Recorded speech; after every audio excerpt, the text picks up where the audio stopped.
we hear that India is looking for a change in international architecture or in the way world politics works and world institutions.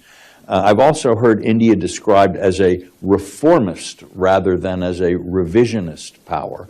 It seeks real change in the status quo, but not necessarily in the way that perhaps some of our colleagues and friends in Russia and China might do. What is it that India is looking for in change in the world situation, and how does that affect, do you think, India's vision of where we're all going? Let me put it to you this way, that, the world as we live it today is largely a Western construct.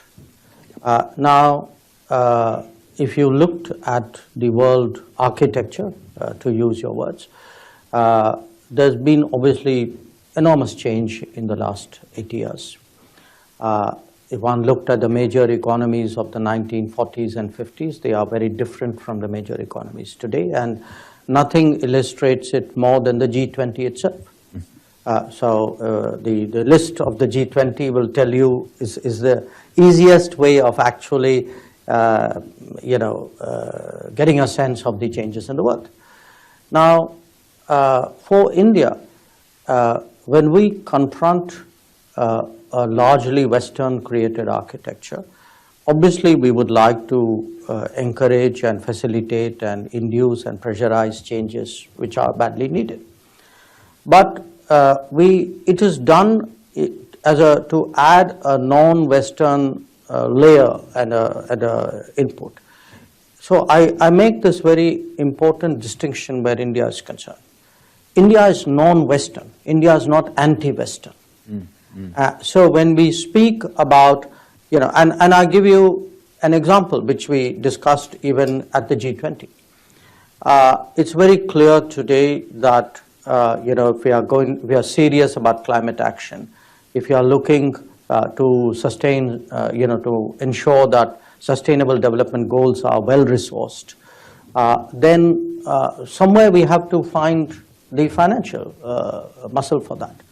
Now, for us too, it is the international financial institutions, the bank, the World Bank and the fund, which will be at the core of that effort.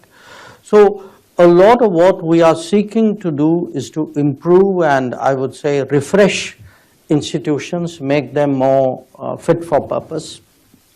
And that even applies to the United Nations.